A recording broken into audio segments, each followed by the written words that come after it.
What if I told you that Milroe's successor could have been Arch Manning? What would you think of that? Before you think about it, subscribe and leave your comment at the end of this video.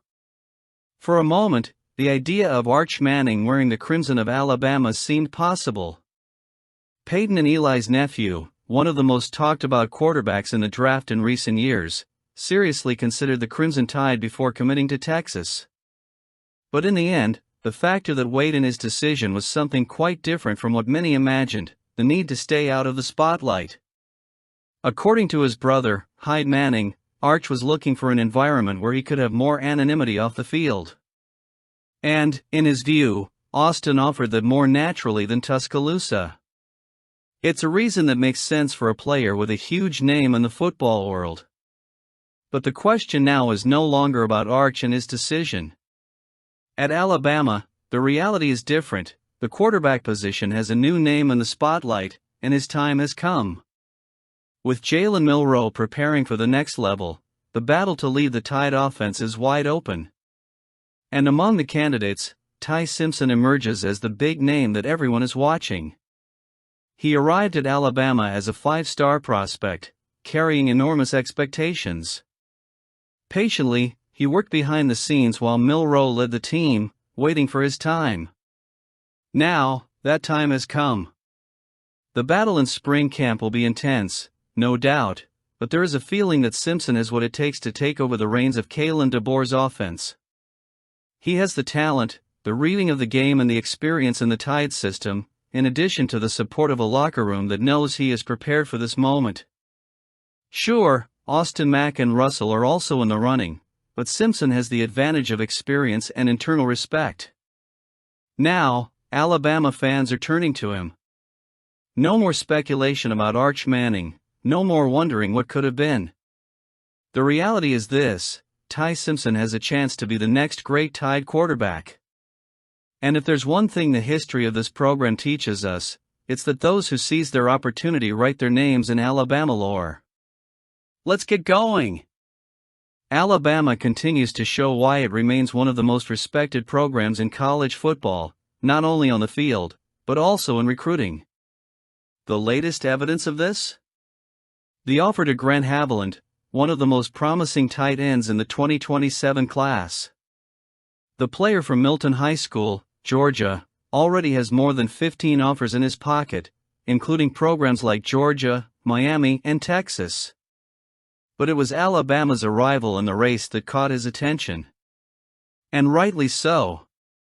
The Crimson Tide, under the command of Kalen DeBoer, has been strengthening the role of tight ends in their offensive structure, something that has not gone unnoticed by Havlin. I like how they utilize multiple tight ends in their offense and use them in both the running game and the passing game, said the prospect. He saw, as anyone who followed DeBoer's rookie season has seen, that this position has become a fundamental piece of the offense, contributing both to protecting the quarterback and moving the passing game. The way Alabama builds its offense is a differentiator that has attracted high-level players. It's no longer a team that just piles talent on the field and waits for tradition to take care of things. DeBoer has brought a more strategic approach, and that's reflected in the way the team maximizes its offensive pieces. Tight ends in the Tide scheme aren't just expendable blockers, they're weapons.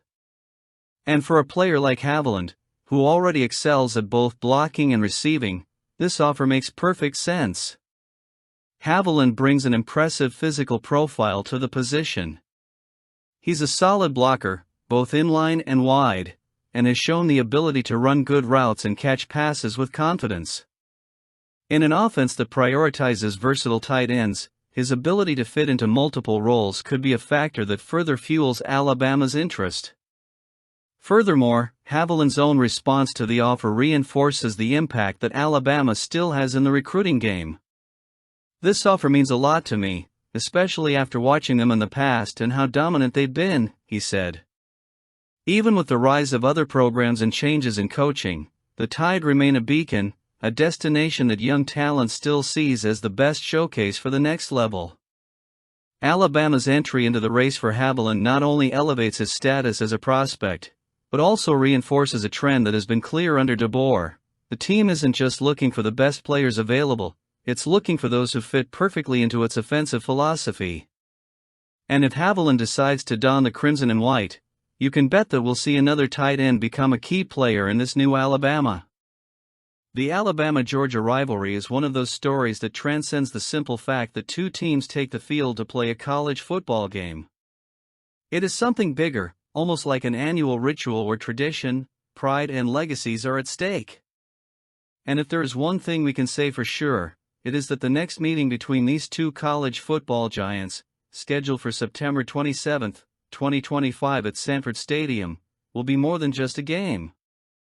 It will be, as ESPN pointed out, the moment that could define the entire season for the Bulldogs, and, why not say, for the Crimson Tide itself.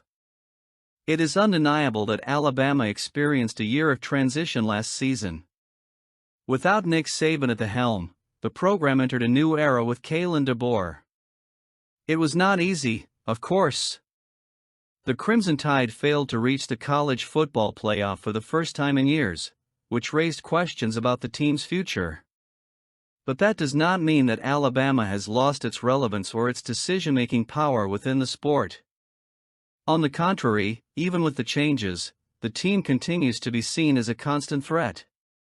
And this game against Georgia in Athens will be the definitive proof that the Tide is still at the top of the conversation when it comes to big matchups.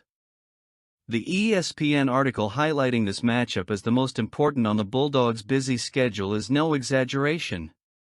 There are numbers to support that narrative. Kirby Smart, a brilliant and winning coach, has a 1-6 record against Alabama since taking over at Georgia. That alone would be enough to put immense pressure on his shoulders.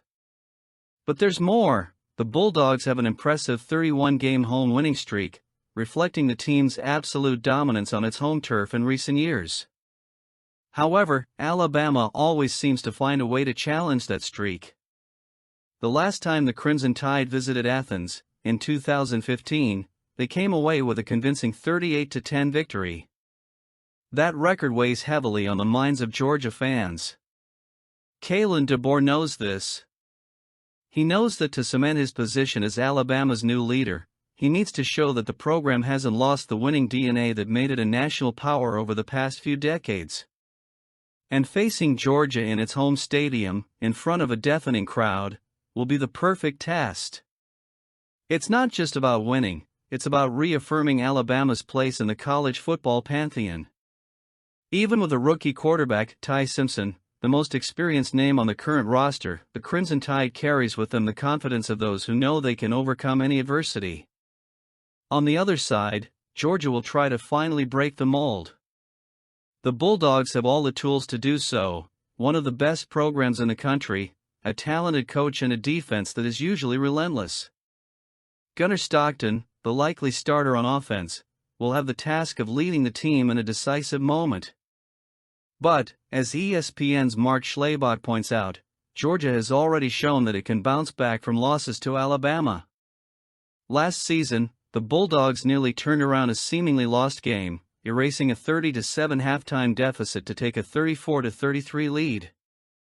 It took a 75-yard touchdown pass from Jalen Milroe to Ryan Williams in the final minutes to prevent a complete comeback. Still, that loss didn't ruin Georgia's season, which went on to win the SEC title. But as Schlabach points out, another loss in 2025 would put the Bulldogs in an early hole that's hard to escape. And here's the kicker: while Georgia has other big games on the schedule, including matchups against Texas, Ole Miss, Tennessee, and Auburn, none of them carry the emotional and historical weight of a matchup with Alabama. It's like a personal battle between Kirby Smart and the legacy of Nick Saban. For Smart, beating Alabama isn't just a matter of pride, it's a way to prove he can overcome the ghosts of the past and establish himself as one of the greatest coaches of the modern era. On the other hand, for Alabama, this game represents a chance to show that the transition under Kalen DeBoer was not just a momentary pause, but rather the beginning of a glorious new chapter. A victory in Athens would silence many critics and reinforce the idea that the Crimson Tide remains the team to beat, no matter the circumstances. All of this creates a unique atmosphere for the game on September 27th. It will be a clash of styles, strategies, and mentalities. Two programs with clear goals, two passionate fan bases, and a history full of remarkable moments. For Georgia, it is the opportunity to finally overcome Alabama and take a step towards the status of an all-time dominant team. For Alabama, it is the chance to prove that the legacy built over the years remains alive, even with new protagonists on the field. The story of Alex Ward and his arrival at Alabama is one of those chapters that reinforces why the Crimson Tide continues to be a relentless machine in college football. When it comes to recruiting, many programs have their strategies, but few can operate with the efficiency and magnetism of Alabama. And Alex Ward's entry into the 2027 class is yet another example of that. From the beginning, it was clear that Ward was not just another promising player. He is different, and that's not just because of the technical ability he demonstrates on the field, but because of the way he approaches the game. Even with a finger in a cast, he managed to impress the Alabama coaches during the camp in June. It wasn't just his interception that caught the eye, something that would be remarkable for any player, but his attitude. Here is a kid who didn't let an injury limit his performance. He simply adjusted his approach, adapted, and showed that he was there to compete, no matter the circumstances. When Kalen DeBoer and his staff look to the future, they see in Alex Ward someone who can be molded into a key part of the Crimson Tide's defensive system. After all, this is a player who grew up breathing football. With a father like Jason Ward, who laid out an ambitious path for his sons from an early age, Alex has had access to a tactical and mental education that few players his age have. Listening to Alex talk about how he studies every detail of the opponents he faces is almost like listening to an NFL veteran, not a youngster still in high school. That analytical mindset, combined with his natural physical abilities, makes him a rare prospect. But what really excites Alabama fans is the way Ward connects with the program. He didn't choose Alabama just because it's Alabama. He felt something bigger, a sense of belonging. When he said that the opportunity felt like a family accepting me, that phrase resonated deeply. It's exactly that kind of emotional connection that turns talented individuals into key players within the Crimson Tide ecosystem. At Alabama, football isn't just about winning games, it's about building something lasting, something that transcends seasons and generations. And Ward seems to understand that better than most veterans. Maurice Linguist's role in this story is also worth noting. He's not just a defensive backs coach, he's a mentor, someone who knows how to get the most out of his players while still being honest.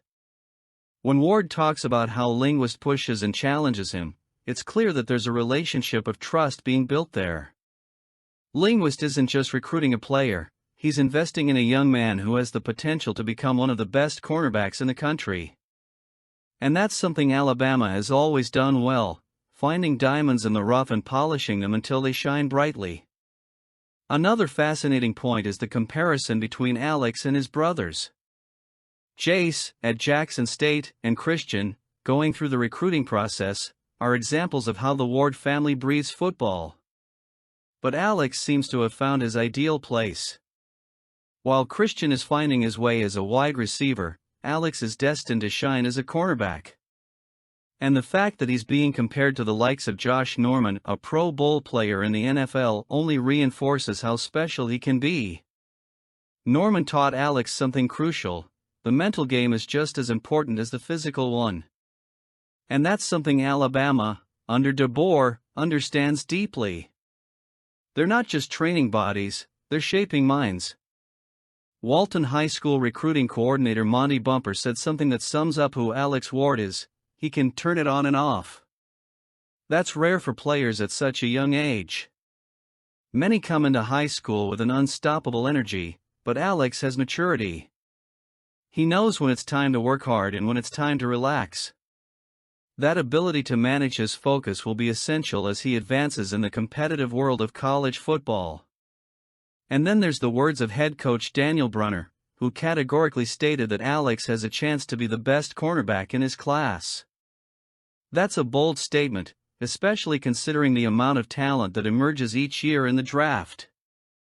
But when you look at what Alex has already demonstrated, both physically and mentally, it's hard to disagree. He has all the tools to eliminate half the field against any opponent. And that's something Alabama desperately needs as it continues its quest for championships. What do you think? Let us know in the comments.